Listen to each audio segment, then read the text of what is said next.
আসসালামু আলাইকুম। শিক্ষার্থীরা কেমন আছো? আশা করি সবাই ভালো আছো। তো আজকে আমি ক্লাসটা নিব গুণোত্তর ধারা সম্পর্কে। আমি গত ক্লাসটা নিয়েছিলাম সমান্তর ধারা সম্পর্কে। সমান্তর ধারার আহ, পদ নির্ণয় শিখেছিলাম আর হচ্ছে গিয়া সমষ্টি নির্ণয় শিখেছিলাম। তো আজকে শেখাবো আমি গুণোত্তর ধারা পদ নির্ণয় আর হচ্ছে গুণোত্তর ধারার সমষ্টি। ঠিক আছে? তো আমি যদি প্রথমে গুণোত্তর ধারার পদ নির্ণয়ের সূত্রটা দেখাই, যে গুণোত্তর ধারার n তম পদ, n তম পদের সূত্র হচ্ছে গিয়া a r n-1, অর্থাৎ r এর পাওয়ার হচ্ছে গিয়া n-1। ঠিক আছে? আর গুণোত্তর ধারার সমষ্টি, গুণোত্তর ধারার সমষ্টি কি a r n-1 বাই হচ্ছে গিয়া r-1। আরেকটা সূত্র হচ্ছে a 1 - r বাই হচ্ছে 1 - r। এখানে দুইটা সূত্র কাজে লাগাবো আমি। যখন দেখবো আমি আর এর মান 1 থেকে বেশি, তখন এই সূত্র কাজে লাগবো।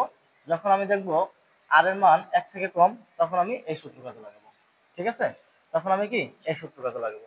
এই দুইটা সূত্র, এটা হচ্ছে গিয়া দুইটা সূত্রই কাজে লাগানো যায়।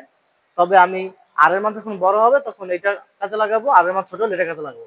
তবে একটা সূত্র দিয়ে অঙ্ক করা যায়, তখন বিষয়টা হচ্ছে একটা মাইনাসের ঝামেলা চলে আসে। তো আমরা মাইনাসটা এড়ানোর জন্য কি করি, এই দুটো সূত্র প্রয়োগ করি, অর্থাৎ আর এর মানটা হিসাব করে তারপরে প্রয়োগ করি। তো এখন যদি আমি গুণোত্তর ধারাটা লিখতে চাই,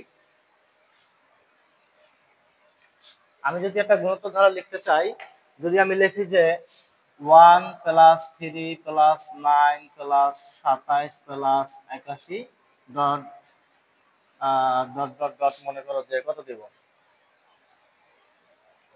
দাঁড়াও,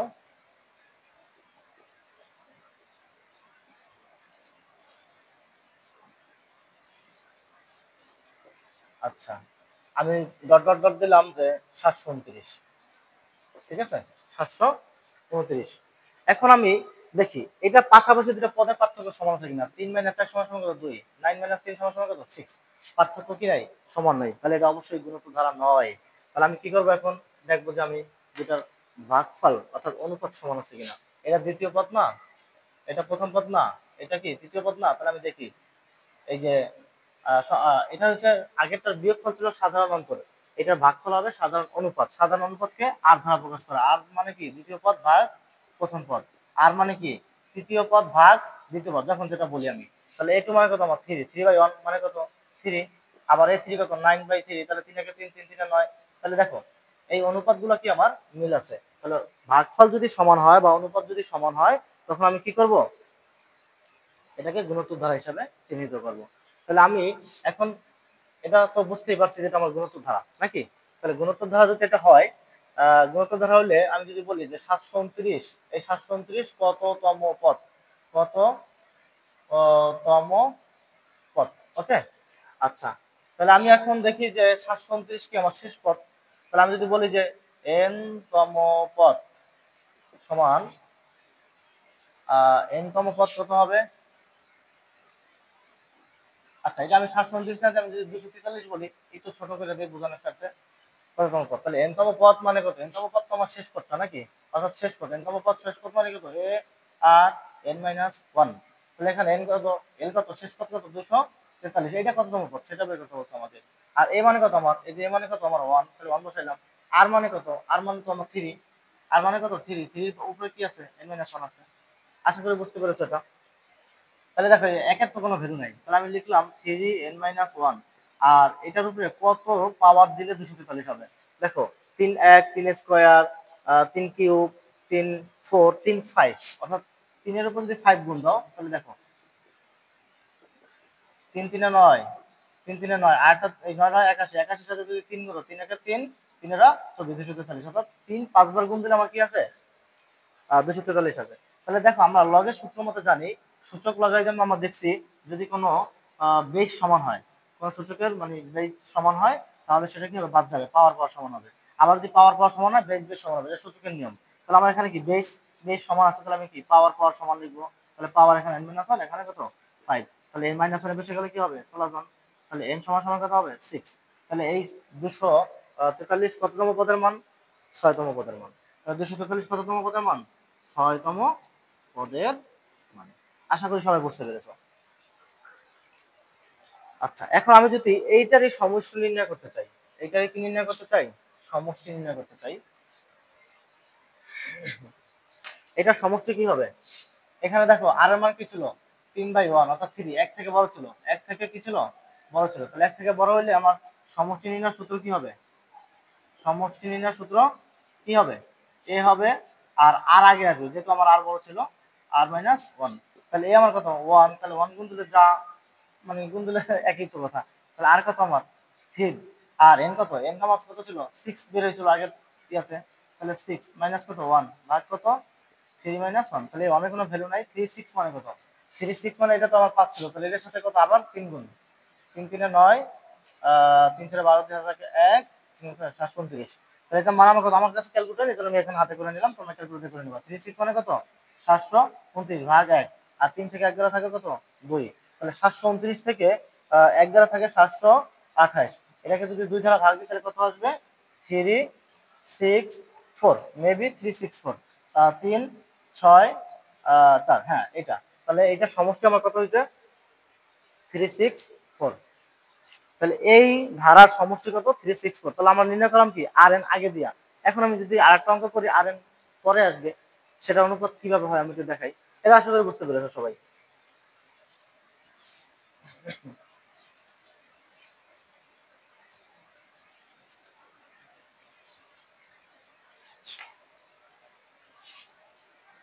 আচ্ছা, এটা যদি আমি বলি যে 81, তারপরে বলি 27, তারপরে বলি 9, তারপরে বলি 3, তারপরে বলি 1, তারপরে বলি 1/3, এরকম যদি কিছু একটা বলি, আচ্ছা আমি এই পর্যন্তই বললাম, পরে লাস্টে বলবো যে এই 1/3 কততম পদ, ঠিক আছে, এটা আগে পদ নির্ণয়টা শিখাই, পদ নির্ণয়টা আমি শিখাইছি, তারপরে এটা আমি শিখাই আবার, তাহলে 1/3 কততম পদ, 1/3 কততম পদ, অর্থাৎ 1/3 তাহলে কি লাস্ট পদ এল এটা, তাহলে গুণোত্তর ধারার সূত্র কি, এন তম পদের সূত্র কি, আমি যদি বলি যে এন তম পদ, এন তম পদ হচ্ছে কি 1/3, এন তম পদ মানে কত লাস্ট পদ, তাহলে লাস্ট পদ আমি যদি লিখি এ আর এন মাইনাস 1, ওকে, তাহলে এন মানে কত 1/3, আর এ কত আমার, এ আছে আমার কত 81, আর এখানে আর কত আমার, দেখো আরটা যদি আমি নির্ণয় করতে চাই তাহলে কি দ্বিতীয় পদ ভাগ হচ্ছে প্রথম পদ, তাহলে দ্বিতীয় পদ ভাগ কি প্রথম পদ, তাহলে 27টা যদি আমি 81 দ্বারা ভাগ করতে চাই তাহলে 27 একে 27, 3 27 কত 81, 1/3, তাহলে আর এর মান কত আমার 1/3, ঠিক আছে, আর এর মান কত আমার 1/3,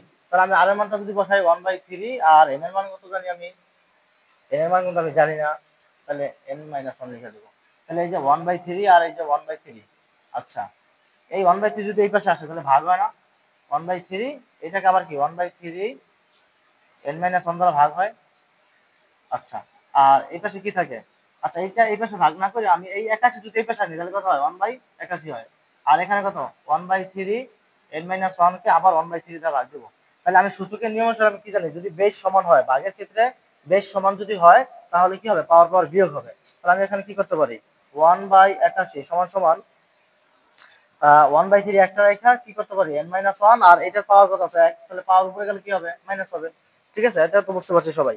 আচ্ছা এই 81 কে যদি আমি 1/3 এটাকে যদি আমি 4 করি, দেখো 3 কে 4 বার গুণ করলে 81 আসে, আর এখানে কত 1/3 n মাইনাস 2 হয়, তাহলে আবার দেখো সূচকের নিয়ম অনুসারে কি হবে এটা, আচ্ছা এটা একটু উপরে লিখি আমি, হ্যাঁ এখান থেকে আমি যদি এইভাবে করি 1/3 এর পাওয়ার 4 সমান সমান কত 1/3 n মাইনাস 2 হবে, এখানে মাইনাস 1 মাইনাস 1 মাইনাস 2, তাহলে 1/3 কি বেজ 1, তাহলে আমি এখানে কি করব পাওয়ার পাওয়ার সমান মানে বেজ বেজ সমান, এখন পাওয়ার পাওয়ার সমান লিখব, তাহলে n মাইনাস 2 সমান সমান কত হবে 4, তাহলে n সমান সমান কত হবে 4 প্লাস 2 সমান সমান 6 তম পদ, অর্থাৎ এটা হচ্ছে 6 তম পদের মান। আশা করি এটা বুঝতে পেরেছো, তাহলে আমি এখানে যদি 6 তম পদ বের করছি, যেহেতু আমি এটা পেয়ে গেছি এখন আমি সমস্যা নির্ণয় করতে পারি, ঠিক আছে।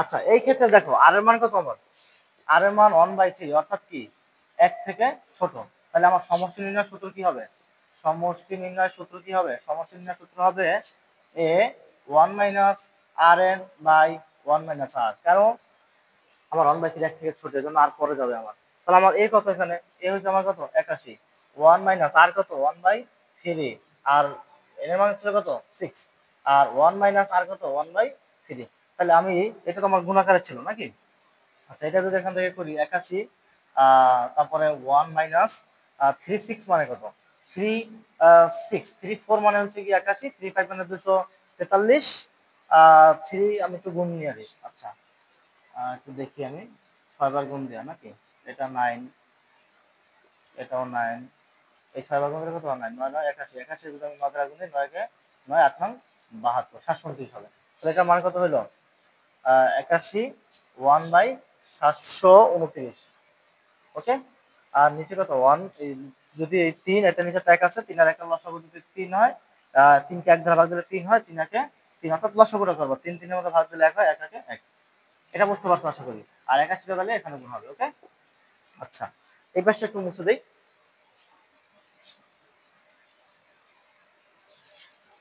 আচ্ছা যদি আমি এখানে 81 নেই, তাহলে 729 আমার লসাগু হয় এখানে, 729, 729 কে 1 দ্বারা ভাগ দিলে 729 হবে, মাইনাস 1। আবার এখানে থাকে কত 2/3। এখন আমি যদি এটা উল্টে দেই, ভাগ আছে না, এটা এটার সাথে ভাগ আছে না, এখানে হবে কত 728 বাই কত 729 গুণ, উপরে 3 যাবে, নিচে 2 যাবে।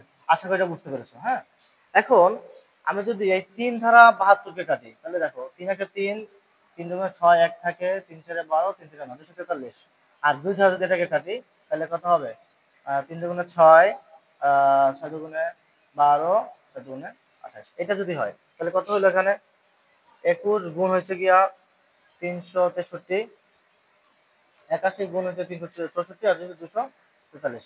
দেখো 81 1 81, 3 81 কত 243, 3 ধারা দিয়ে থেকে কাটি 1, এটা কাটাকাটি যাবে না হয়তো বা, 364 ভাগ হচ্ছে গিয়া তোমার থাকলো কত এখানে 3, এটাই অ্যান্সার। তাহলে 364 ভাগ 3, 364 ভাগ 3, এটাকে ভাগ, তুমি দশমিক যদি আনতে চাও আনতে পারো, না আনলে তোমার এখানে অ্যান্সার শেষ।